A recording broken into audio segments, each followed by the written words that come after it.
and welcome to Round Robin. I'm your host, Robin McCormick with the City of Hampton. And today we're going to talk with the City Assessor about the home values, the commercial values, and what's been going on in the city. His name is Gary James. Welcome, Gary. Good morning, Robin. How are you? Good. I am energized by your presentation to City Council. There was a lot of good news. And I want to start with the bulk of our audience, which is probably homeowners. What is the key takeaways from this year's assessments? In general, throughout the city, the values have increased. There are no specific neighborhoods that have decreased in value, which is sort of the rising tide raises all boats.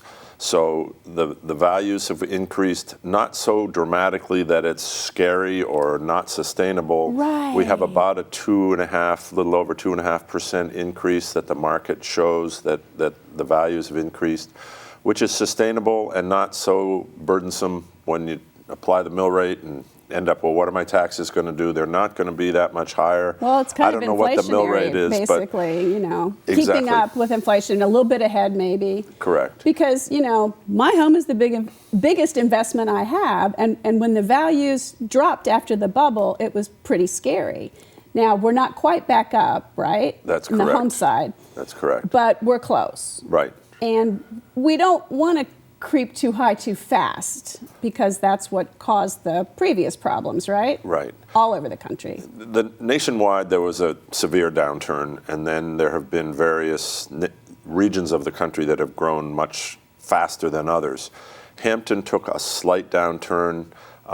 My data shows that from 2011 to about 2016, we took about a 12.5% hit on the residential side.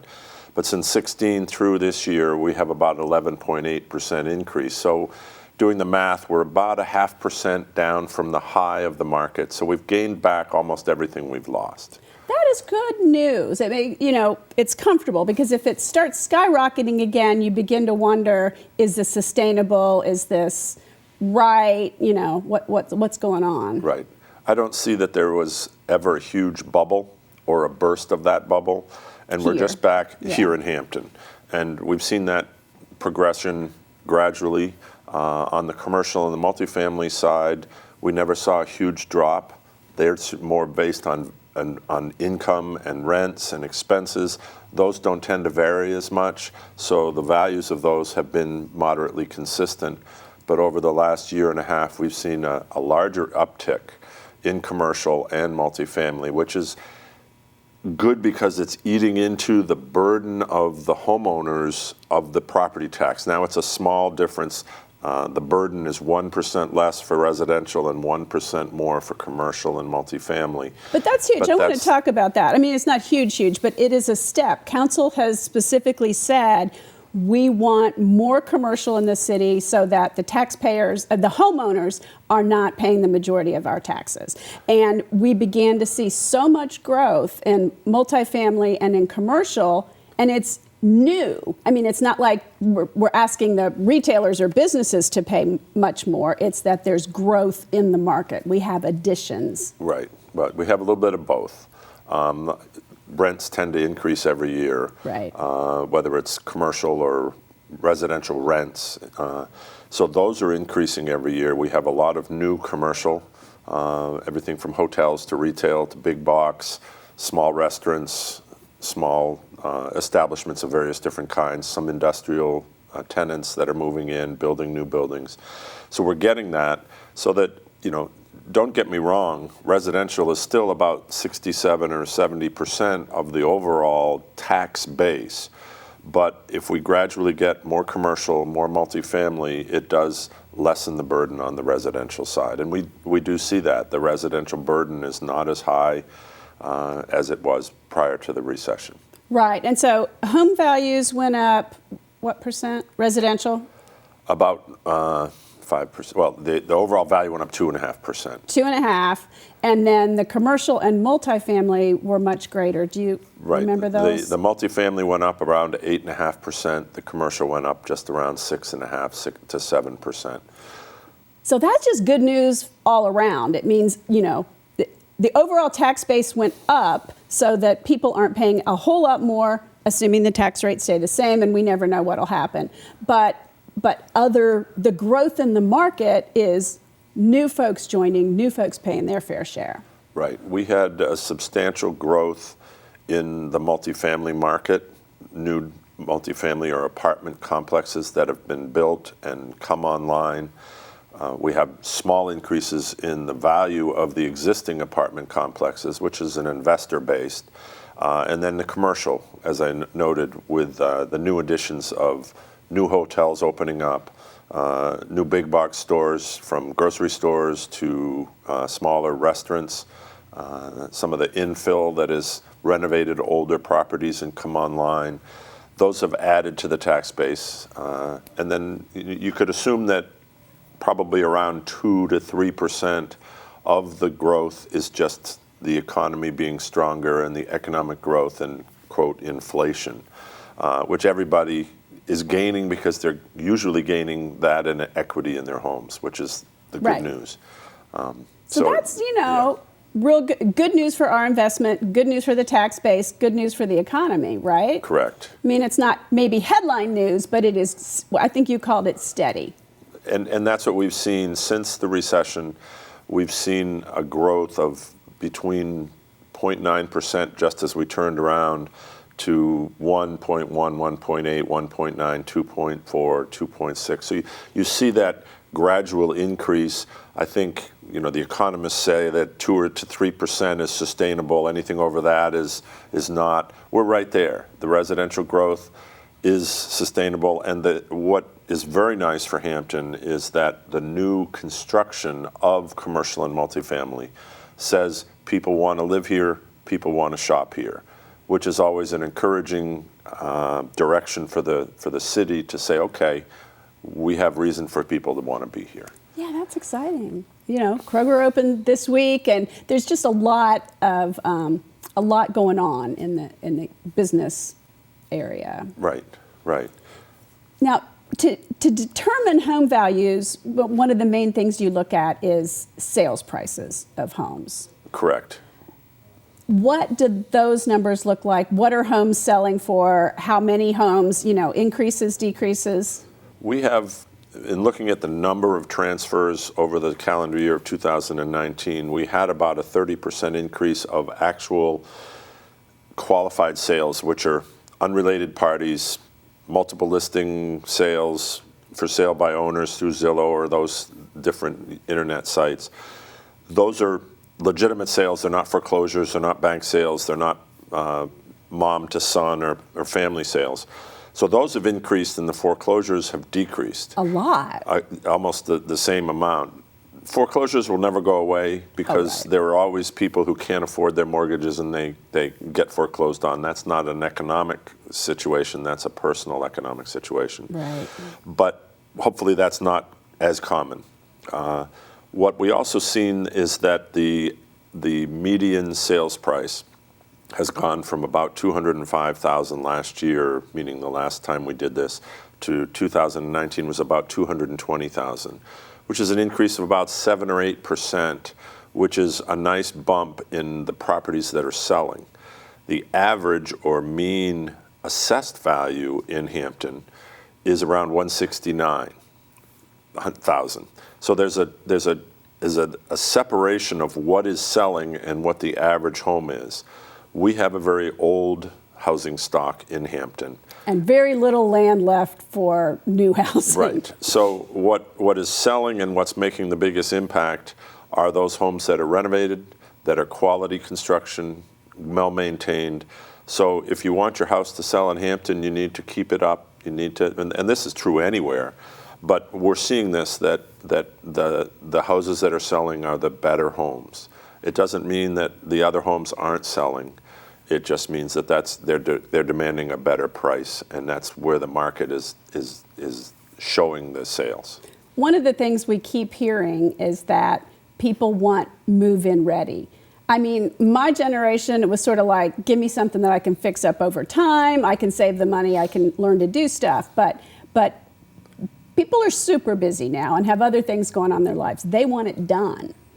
Correct, and that's why we're seeing the properties selling are the ones that are move-in ready. And that's the difference. There may be some issues with some of the older stock that need to be upgraded. There are people out there who are buying those homes and fixing them up. Some of the homeowners are fixing those up.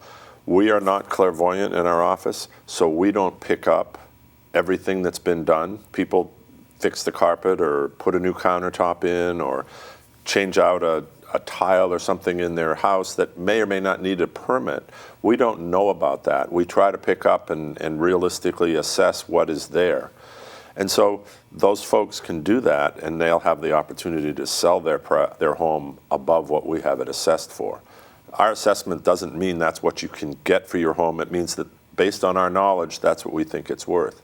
If you've done a lot of things behind the scenes, you may be able to sell it for more than that, and that's always a nice thing. Yeah, absolutely. I think people kind of count on that the assessment is lower than the value, but that's not always true. No. You are supposed to assess at market value. Correct. But you're not inside the homes. You don't know what's there. You're assessing from the street and the data of other things going on in that neighborhood. Right. We do the best we can based on external visits. When someone appeals their property values, we request an interior inspection to make sure that we have the information correct and that we're not overvaluing their property. So we make that effort.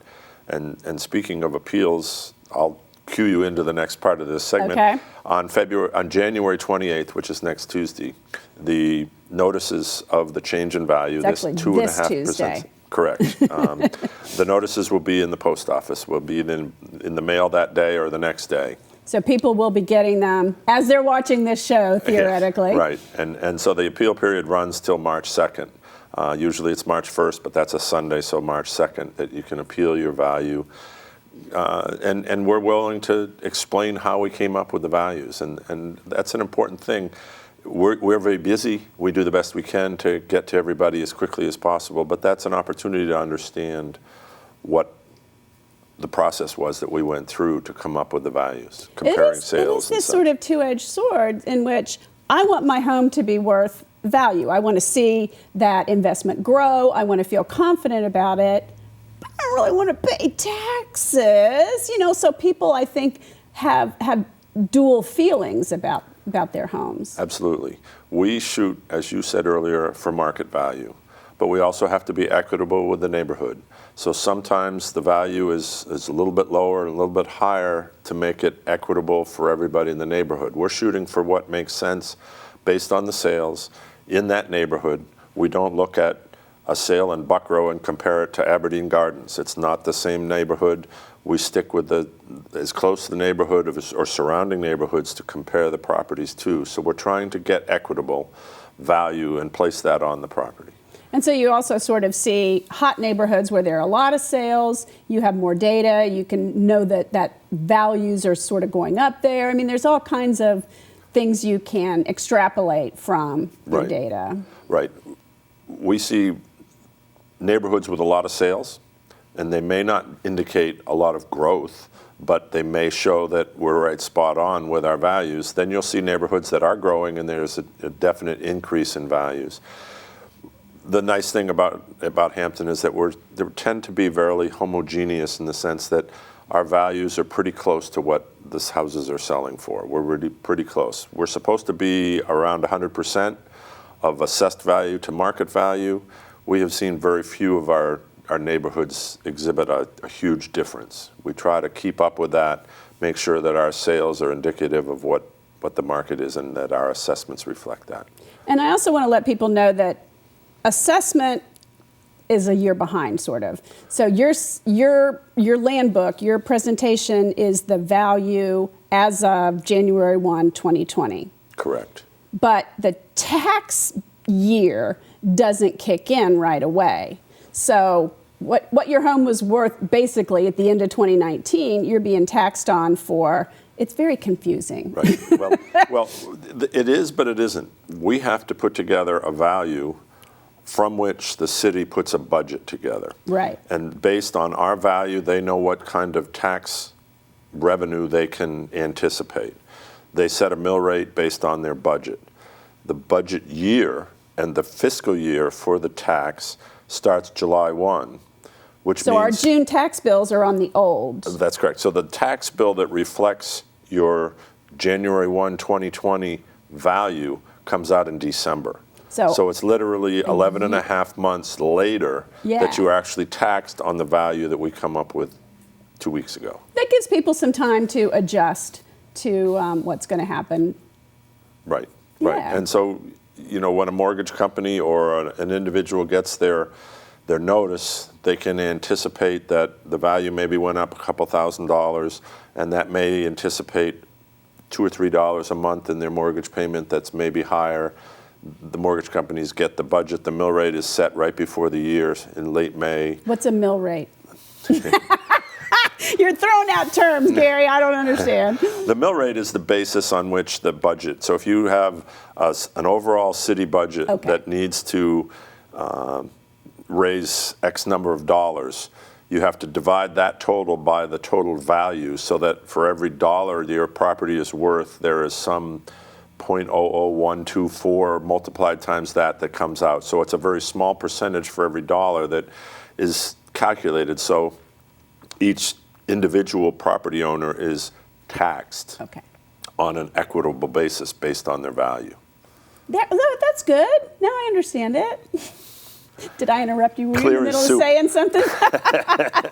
No, it is confusing, but the values are the values. The city council sets the budget, and then the mill rate is merely a calculation of how do you get that budget divided by all the taxpayers in an equitable fashion. It's just a simple math equation. As always, we want more.